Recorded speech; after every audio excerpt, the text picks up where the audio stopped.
It's crazy, isn't it? Like the whole get rich or die trying thing that just feels so ingrained in the internet these days. It's like you can trace it back to something as real and tangible as a debut album, you know? Hmm. I'm talking about 50 Cent's Get Rich or Die Trying. It wasn't just a massive hit selling, what was it, like 872,000 copies in the first week back in 2003, but it was more than that. Yeah, But it captured this raw, almost desperate ambition, and of course that story. yeah. You know, him getting shot 9 times and surviving. Oh, yeah, totally. That just added to the whole mythos. Exactly. Mhm. And that's kind of what we're diving into today, this whole drive for wealth and fame in the modern world, especially how it plays out online, through social media, and the influencer economy. Yeah, and what's really fascinating, and what Symeon Brown digs into in his book, Get Rich or Die Trying, is how this ambition actually plays out. You know, it's not just about wanting to be rich. It's about the lengths people go to, the sometimes shady tactics they use, and the real-world consequences that come from chasing online success.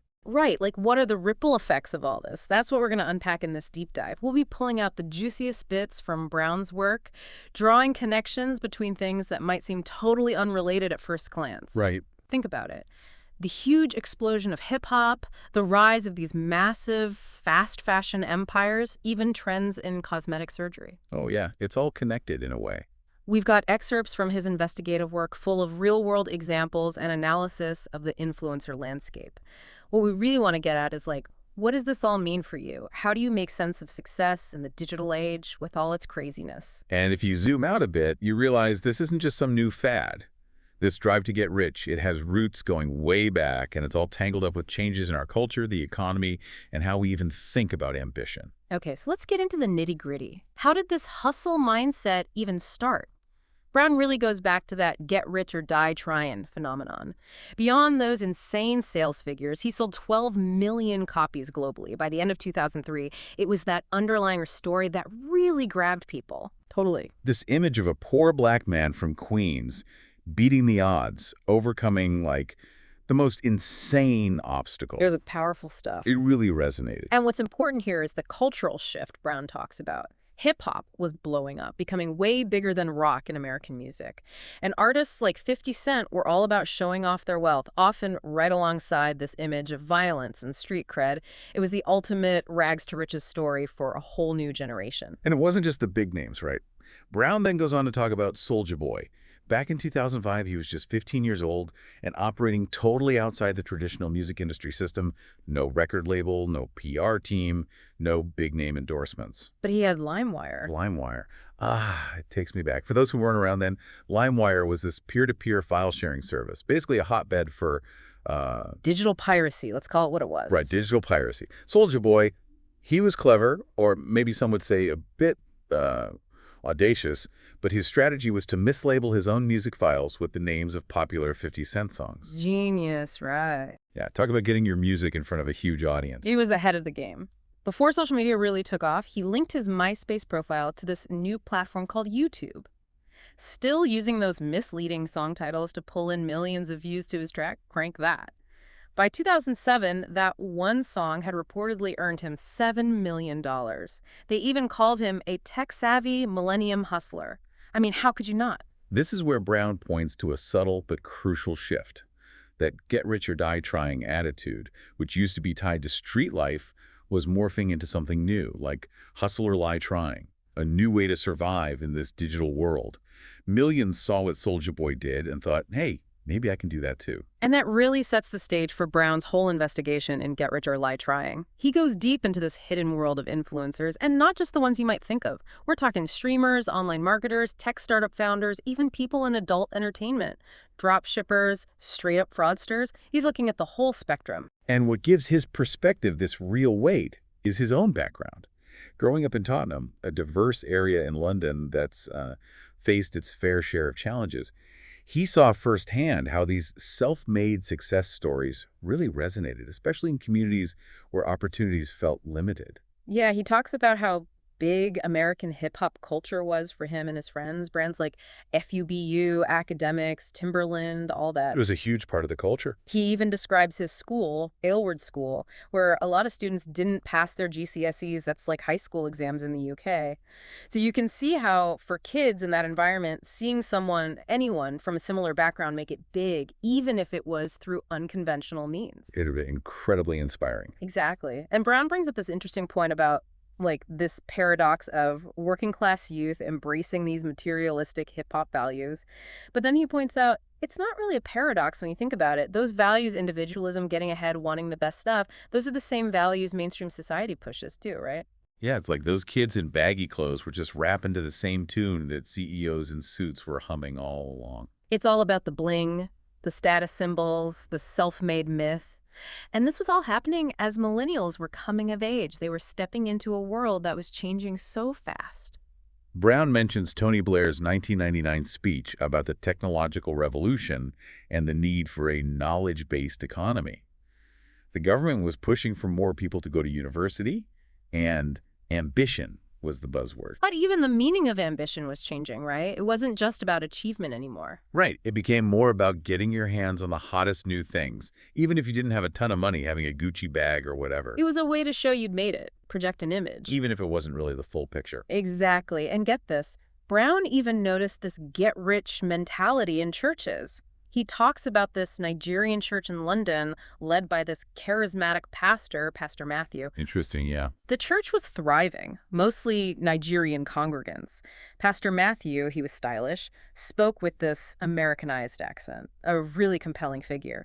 And his sermons were often about the prosperity gospel, the idea that wealth equals God's favor. He even told people to sow financial seeds through tithing to unlock a more prosperous life. Tying faith and fortune together. And if you look at the politics and economics of that time, well, you had new labor under Tony Blair and this huge expansion of financial markets. Right. It was a big shift away from those older collectivist ideas towards, every man for himself. Kind of like what had happened in America under Reagan. Definitely echoes of that. Brown uses some big moments from 1997 to really show how obsessed we were becoming with fame and fortune, the death of Princess Diana, and just how fixated the whole world was on celebrity life. And then the murder of Gianni Versace, which really highlighted how fashion and celebrity culture were merging. Don't forget, he was embraced by hip-hop artists too. Tupac. Biggie. Oh, totally. And speaking of, then came the deaths of Tupac and Biggie themselves.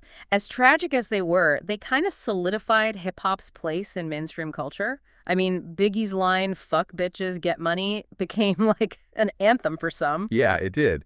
And around the same time you have Steve Jobs returning to Apple, that moment was huge. It marked the start of these tech giants we have now, and Apple went from a tech company to, well, more like a lifestyle brand, almost a cult. Just look at the impact of the iPhone. It changed everything. And globally, you had the handover of Hong Kong back to China. It felt like the end of traditional empires and the rise of these tech corporations as the new global powers. Money was talking louder than ever. And then comes the internet, the age of social media. Yeah. Brown even talks about those early days of dial-up and instant messaging, remember? MSN, Messenger, all that. Yeah, it seems so slow and clunky now, but that was the foundation for everything that came after. Exactly. It totally changed how we communicate and, most importantly, how people started making money online. We went from those slow dial-up connections to always being online, on our phones, and suddenly everyone was talking about this new kind of currency, influence. Right. It's like overnight, people with huge online followings had this real power, this ability to grab everyone's attention. For years, political campaigns and brands poured money into traditional advertising to try to change people's minds. And then it all shifted to these online personalities. The influencers. The influencers. They could reach people in a way that felt, authentic and relatable. And naturally, they figured out how to make money from it. A lot of money. Oh, yeah. It's wild. Kylie Jenner can reportedly earn $1.2 million for a single Instagram post. But Brown's point is, it's not always about the direct cash or even selling stuff. This idea of online clout, it opens so many doors. Absolutely. Whether it's that perfect LinkedIn profile, witty tweets, or a beautiful Instagram feed, social media encourages us to show this idealized version of ourselves. It's like there's a profit motive baked into our online interactions now. Definitely is. And then, boom. the 2008 financial crisis hits.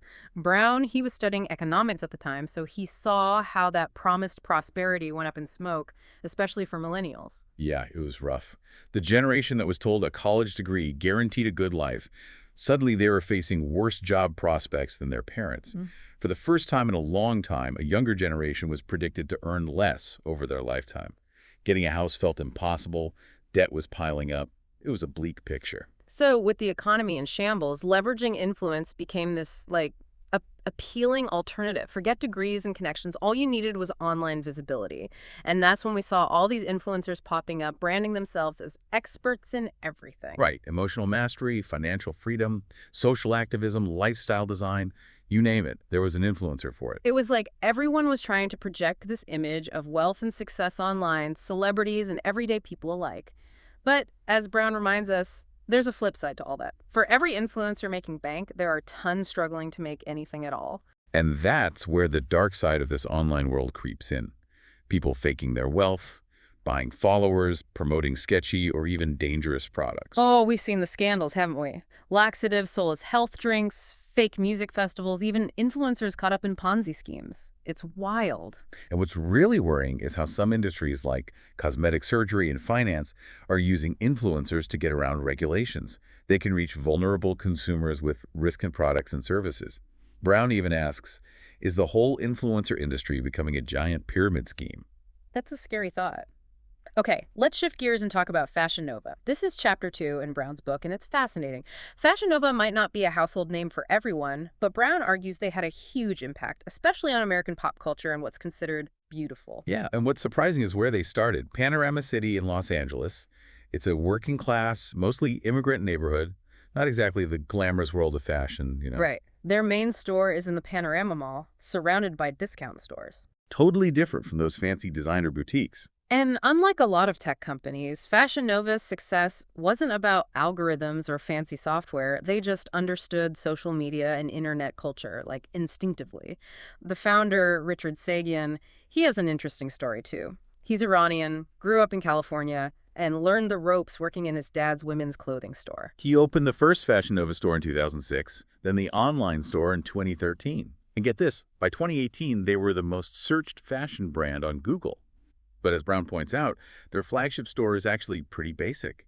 The decor is simple and the prices are crazy low, most things under $34.99. Their target audience was crystal clear. Young, curvy women, especially Latina and Black women, who often, embraced cosmetic enhancements as part of their look. The whole vibe of the store, the music they played, Fetty Wap, Cardi B, it all catered to this specific aesthetic. Oh yeah, they knew exactly who they were targeting. And Cardi B herself, she was a perfect fit. She went from stripper to reality TV star to major rapper, and she became a key partner for the brand. Fashion Nova really nailed this image of confident, body-conscious women who love nightlife, hip-hop, and of course, social media. But to really blow up, they needed to revamp their marketing. And that's where Bimi Fafawara comes in. Fafawara, she studied sociology and marketing, but her real passion was photography, especially photographing models. Her parents wanted her to be a doctor or a lawyer, but she went her own way. When she was just 22, she pitched Richard Symeon this idea for a total brand makeover. At first, she saw Fashion Nova as just another mall store, but then she realized the power of their online presence and really tapping into Instagram influencers. It was this perfect match. Fashion Nova's brand and these influencers who were all about being sexy, attention-grabbing, and constantly online. It was genius, really. And their influencer marketing strategy was multi-level. They started by giving free clothes to smaller influencers, then they moved to paying bigger influencers for sponsored posts and giving them discount codes with commissions. They were really aggressive about getting into the hip-hop world, too, paying for mentions in songs, working with reality TV stars who became rappers, like Cardi B. Oh yeah, they were everywhere. They even partnered with Black and Latina celebrities to make exclusive lines, which further solidified their connection with those communities. But what really set them apart was how quickly they could copy high fashion designs and celebrity looks. It was insane. Kim Kardashian would wear this brand new designer dress, and within a day, Fashion Nova would have a similar version online ready to buy. Even the outfits worn by guests at Kylie Jenner's 21st birthday party were quickly reproduced. They became known as the fastest fashion brand on earth. Brown mentions how it's kind of an open secret in fashion that designs get recycled or, let's be honest, stolen all the time. It's true. Fashion Nova's argument was that they were just making affordable, trendy versions of those expensive celebrity looks, specifically for social media. It was like, wear it once for the Ugram, then on to the next thing. It was all about that instant gratification, that disposable culture. And there are even rumors that they might collaborate with Kim Kardashian herself, even though she denied it. Yeah, there was that whole thing with Kris Jenner meeting Richard Sagian. And then Kylie Jenner posted a photo of herself wearing Fashion Nova jeans. It just fueled the speculation. And, I mean, it definitely helped their image, right? Oh, yeah, for sure. And they really infiltrated the music industry, too. Their clothes were in music videos by DJ Khaled, Justin Bieber. Cardi B was constantly mentioning them. The Kardashian-Jenners were always showing their support. And all of that led to serious money. In 2018, they were the most searched fashion brand online. $294 million in revenue. By 2020, they had over 17 million Instagram followers. Crazy growth. And that online dominance led to the whole Nova Babe phenomenon. Aspiring influencers started buying Fashion Nova clothes just to, like, audition for sponsorships. They knew the deal tag at Fashion Nova, used the hashtag #NovaBabe in every post. By 2020, there were over 10 million Instagram posts with that hashtag.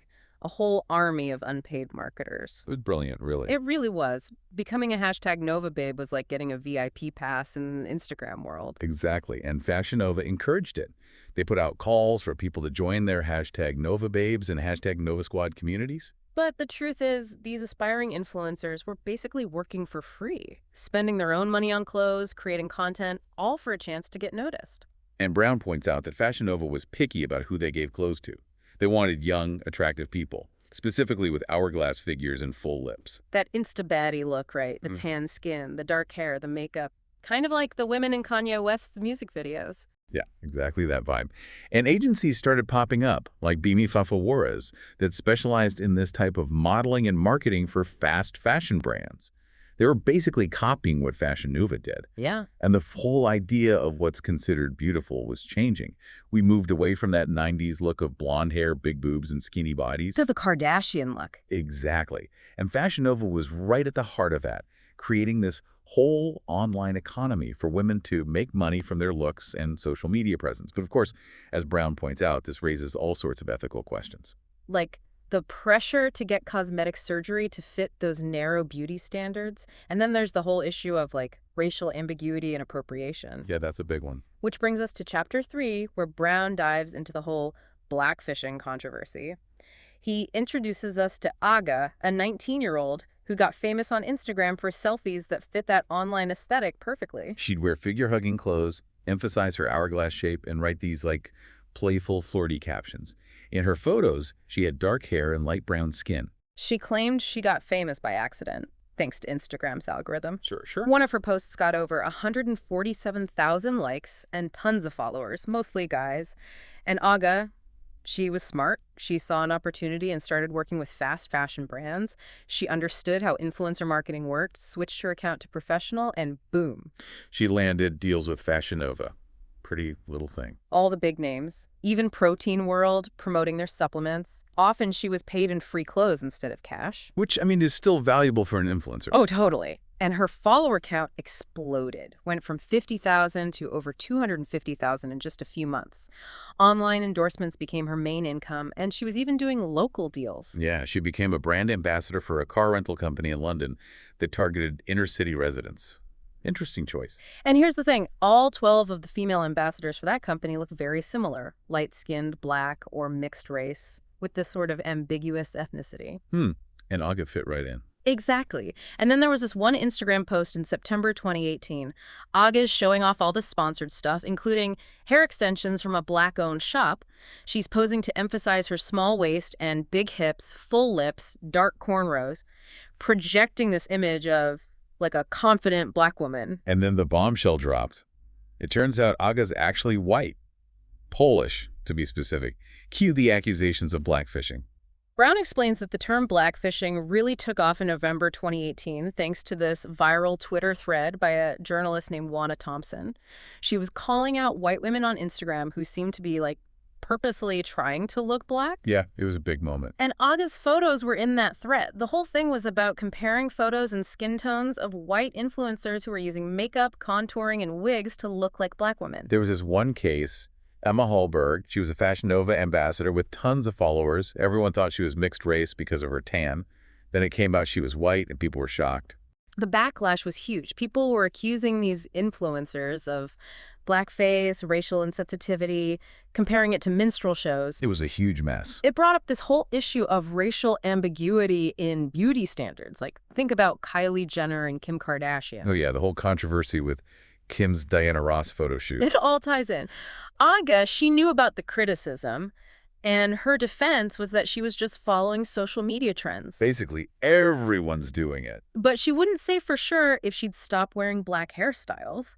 She was born in Krakow, Poland, but grew up in Barking, which is a really diverse area in East London. So she was exposed to lots of different cultures and beauty ideals. Yeah, it's interesting. Brown points out that in Aga's circles, online and offline, the beauty standards were shifting. Black women, like Teyana Taylor, were seen as the ideal. Oh, yeah, Teyana Taylor. She was in Kanye West's Fade music video, and she'd worked with Fashion Nova and Pretty Little Thing. Her body type was what everyone wanted. Aga even said she admired Teyana Taylor's physique. This shows how a whole generation is getting their beauty standards from social media and hip-hop culture, right? Absolutely. And that culture is now shaping what's considered aspirational, what's influential. It's deciding who gets ahead in the fashion industry, which is worth billions. Brown makes this really interesting point that traditionally, white features just don't have the same value online anymore. It's true. So you have white women using makeup, hairstyles, even surgery to try and get that look that's associated with Fashion Nova ambassadors. Because that's what sells, that's what gets you noticed. It's all about the bottom line. Yeah, and Brown argues that the whole influencer economy doesn't really talk about ethics or the bigger social and political impact of what they're doing. Right, like selling your followers to the highest bidder is just business as usual. And influencers always try to dodge responsibility for the stuff they endorse, especially in fast fashion. He talks about this BBC investigation where influencers were promoting this fake health drink. Oh, yeah, I remember that. It was laced with cyanide. And most of them claimed they had no idea, they just cared about getting paid. It's scary. It raises questions about how much responsibility these influencers really have. Exactly. And Brown suggests that brands like Fashion Nova are the ones who benefit the most from this system. They exploit influencers and the workers who actually make the clothes. Okay, so that leads us to Chapter 4, where Brown really gets into the dark side of fast fashion. He breaks down Fashion Nova's business model, gets super cheap clothes, promote the heck out of them, especially through influencers, and sell them at a markup. Simple, but effective. And he says they couldn't have pulled it off without influencers, especially considering the quality of the clothes isn't always that great. There's this huge disconnect between their glamorous online image and the reality of how their clothes are made. Right, in sweatshops. Sweatshops. He talks about the Los Angeles fashion district. It's not all glitz and glamour like you might think. It's this industrial area full of warehouses, wholesalers, factories, and a lot of those are sweatshops. It's one of the most polluting industries out there. The global garment industry is huge. It's the third largest manufacturing sector in the world. But it's also a major contributor to climate change and pollution. Just in Los Angeles County, they generate over 300,000 tons of textile waste every year, and hardly any of it gets recycled. It's a mess. And the fashion industry has this long history of exploiting workers. In places like Leicester in the UK and Los Angeles, undocumented migrants work in these factories for low wages in terrible conditions. And it's all to keep up with the demands of fast fashion brands who want new clothes churned out as quickly as possible. Brown makes this point that the workers who make the clothes have no voice compared to the influencers who wear them. He talks about the Garment Workers Center in Los Angeles. They're one of the few organizations fighting for fair wages and better conditions for garment workers in the fashion district, which is estimated to have around 50,000 of them. He describes their office. It's tiny, and there's a big sign warning workers about their rights if ICE shows up. It just shows how vulnerable they are. So many of them are undocumented immigrants, mostly from Mexico and Central America, and they're scared of being deported if they speak up. It's heartbreaking, and Brown tells this story about Virginia. She's an undocumented immigrant from Guatemala, a single mother of 4 kids. She had to leave 3 of her daughters behind. The situation in Guatemala is so bad, high murder rates, violence against women, she just had to get out. She's the sole provider for her family, But she earns practically nothing in these factories. And on top of that, she's experienced wage theft. Which, according to Marissa, the director of the Garment Worker Center, is incredibly common. Yeah, she estimates it happens in 85% of factories. The average hourly wage is around $5.50, which is way below California's minimum wage. Yeah. It was $13.25 at the time for larger companies. It's so unfair, and these workers are terrified to report anything because they could be deported. It's this vicious cycle of exploitation. And these huge fast fashion companies are making millions off their backs. Brown tells us about this sweatshop Virginia worked in that was infested with rats. They were urinating and defecating everywhere, on the workers, on the materials. It's just horrific. The Garment Worker Center has managed to recover over $6 million in unpaid wages, and sometimes they can even get damages for the workers. But it's tough. These factory owners know how to exploit loopholes, and they often disappear before they can face any real consequences. And there's this legal loophole that lets big brands like Fashion Nova avoid responsibility for the wage theft and terrible working conditions in their supply chains. Marissa argues that these brands are complicit. They know what's going on, and they benefit from those low labor costs. It's greed, plain and simple. And Brown points out how unsustainable this whole system is, this constant overproduction, this crazy consumption. The UK government predicts that global clothing consumption will increase by 63% by 2030. Can you imagine the waste? It's insane. And the UN has warned that if we keep consuming like this, we'll need the resources of 3 planets by 2050. It's not sustainable. Not at all. Big brands like ASOS, H&M, Boohoo, Pretty Little Thing, they're all part of the problem, but Fashion Nova's name comes up a lot in worker complaints. They've grown so fast, they've become a major customer for these sweatshops. And they're really pushing this idea of disposable fashion, wear it once and throw it away. Marissa from the Garment Worker Center says even Fashion Nova customers seem to have that mindset. It's just buy, and then discard. And it's so ironic that their flagship store has all these slogans about female empowerment, equality, independent woman. Yeah, meanwhile, they're allegedly exploiting women in their supply chain. It's messed up. And even though fashion bloggers have called them out for the low quality of their clothes, their sales haven't really been affected. It shows that hype and social media buzz are way more powerful than quality. Brown wraps things up by connecting fast fashion with the beauty standards pushed by the Kardashians and Jenners. It's all about creating this desire for more, which fuels consumerism, the cosmetic surgery industry. It's a whole web of interconnected issues. So let's wrap up this deep dive with some key takeaways. We saw how that get-rich-or-lie-trying mentality, which started with people like 50 Cent, has evolved in the digital age. It's everywhere now. We looked at how Fashion Nova used social media and influencers to become this massive brand.